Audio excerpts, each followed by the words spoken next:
Good morning, I'm Amar Singh Pradhan. Let's begin with the top stories this hour. Expansion of the Mughling-Narangarh road section without proper geological study causes frequent landslides. More than 100 casualties reported. Provincial governments busy in internal disputes, development works fail to gain momentum and public's plight remains unchanged. India celebrating their 72nd Independence Day today. Indian Prime Minister to announce the launch of the world's largest government-funded healthcare program billed as Modi Care. And Nepal puts up a spirited fight against Japan, goes down by a solitary goal in the first match of the Under-23 football at the Asian Games in Indonesia. Let's begin with the latest national political updates.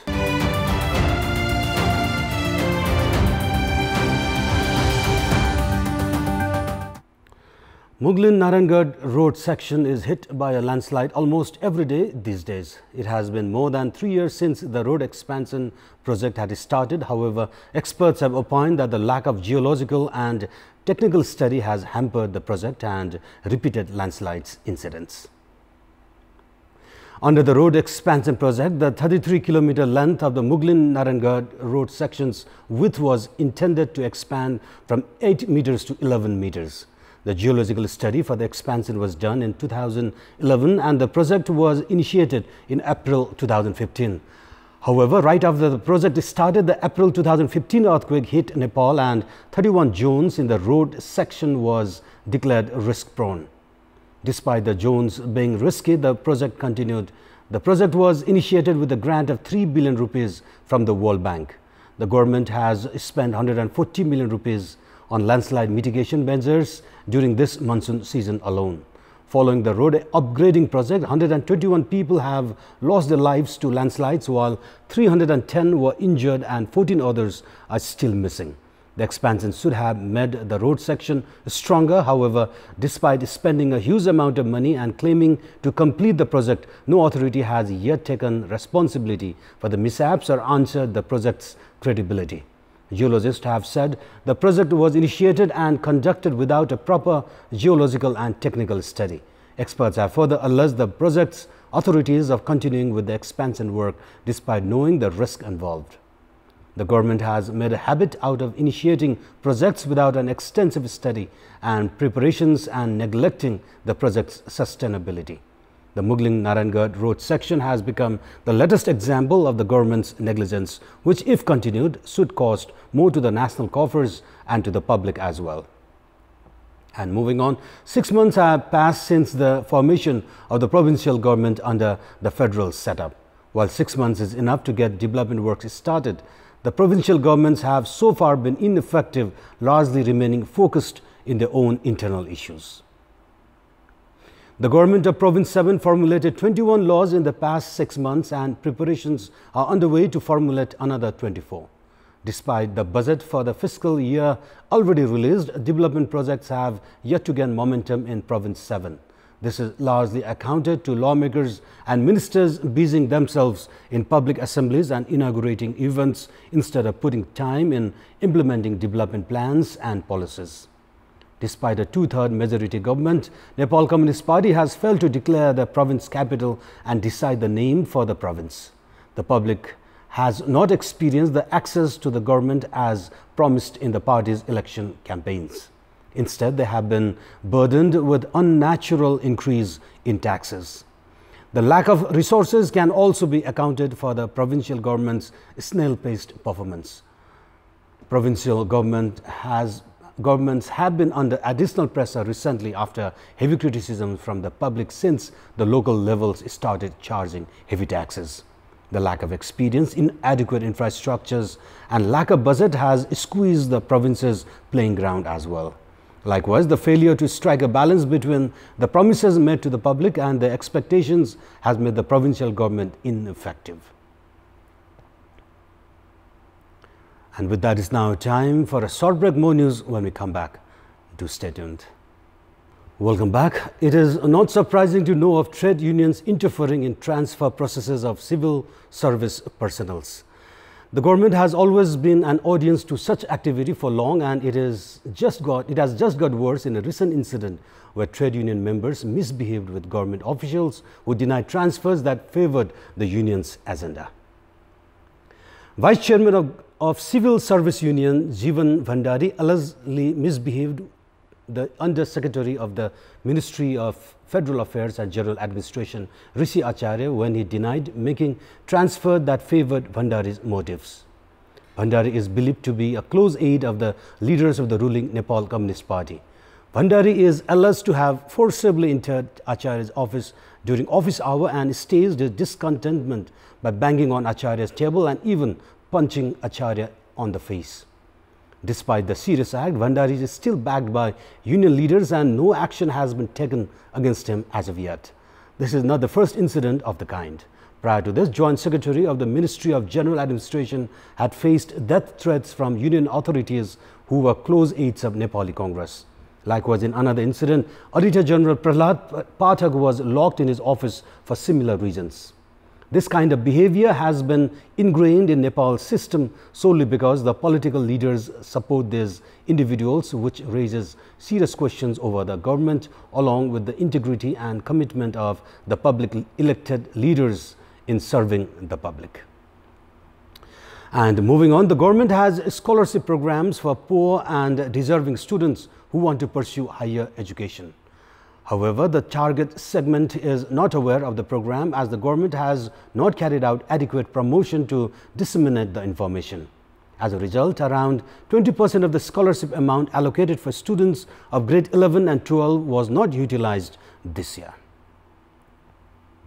The government's Student Financial Assistance Fund was established a decade ago to support students who could not afford education fees, and the fund has been giving scholarship to students since then.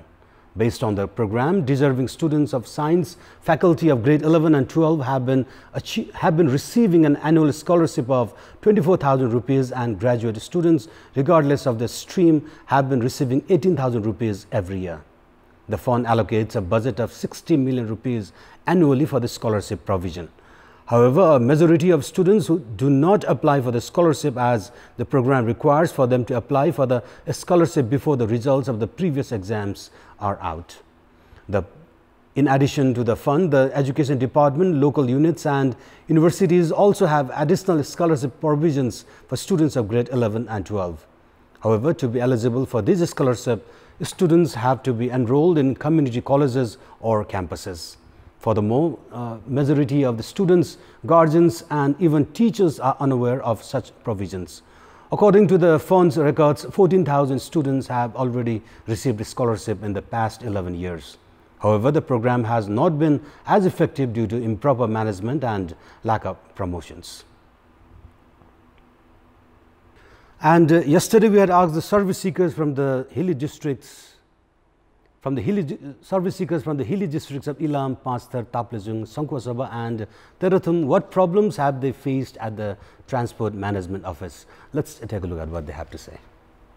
Voice. Firm भर्ने भनौँ कहिले अब यहाँ आउँदा net नभइदिने, कहिले कर्मचारी नभइदिने, यो घाममा उपयुक्त लाइन लाग्ने ठाउँको व्यवस्था नहुनु पनि यो समस्या हो. दिनु गर्न आछु, गर्मी छ यस्तो, लाइनमा बसेको छु सर, अहिलेसम्म काम भएको छैन. सो भित्र सोध्यो, नेट छैन भन्नुहुन्छ, काम भएको छैन. यो फर्म 11:30 बजे खुल्छ, 2 बजे बन्द हुन्छ राति. यो आफै समस्या, तपाईँ आफै डिफाइन गर्नुहोस् है समस्या. अनि यसको चाहिँ यो 50 रुपैयाँ लिन्छन्, यो के लिएको हो थाहा छैन हामीलाई. यो राष्ट्रमा जान्छ किन थाहा छैन हामीलाई. अनि यो फोटोकपीको 10 रुपैयाँ लिन्छन्. कसले खान्छ कमसे 1 रुपैयाँ नि फोटोकपी, यो कागजलाई 25 पैसा पर्छ. 1 रुपैयाँ लिँदा हुन्छ नि 10 रुपैयाँ अरे यसको. तपाईँ झन् अब नेट चलेन भनेर अब 10 बजेदेखि रुँग्यो, अहिले 12 बजिसक्यो. अब 12 बजीसम्म अब यातायात व्यवस्था कार्यालयले हामीलाई यसरी रुँगाइदिएपछि अब हाम्रो पनि एउटा काम हुन्छ, केही विशेष होइन. अब गाडी लिएर झरेका छौँ हामी पनि, एउटा गाडी व्यवस्था.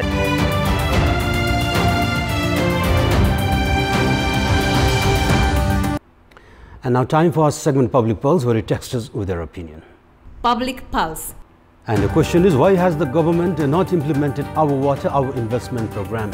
Your options are: option A, new ministers not taking ownership, and option B, announcement without adequate homework. The voting for that question is on. Type any WS, select your option A or B and send it to 34001 to share your opinion with us. And now time for sports update. Sports news. Nepal suffered a 1-0 defeat against Japan in the first group match of the Under-23 football at the Asian Games. In the match played at the Baba Mukti Stadium in West Java, Indonesia yesterday, Karu Mitoma gave Japan an early lead by scoring a goal in the 7th minute of the match. Nepal had a chance of leveling the match in the 17th minute, but Suman Aryal's shot was well saved by the Japanese goalkeeper. Being a goal down in the first half, Nepal played well in the second half. Japan completely dominated throughout the match, but Nepal played a good defensive game and didn't allow the Asian powerhouse to score any more goals. Nepal's captain and goalkeeper Kiran Chemjong played an excellent match as he denied several chances of scoring opportunities created by the Japanese strikers. Japan is a team that is expected to win the gold medal at the Asian Games. Nepal is in Group D along with Japan, Vietnam and Pakistan. In the other Group D match played yesterday, Vietnam defeated Pakistan 3-0. Nepal will now clash against Vietnam on Thursday in their second group match. Meanwhile, Japan will take on Pakistan on the same day. And before we wrap up, here's a look at the top stories one more time.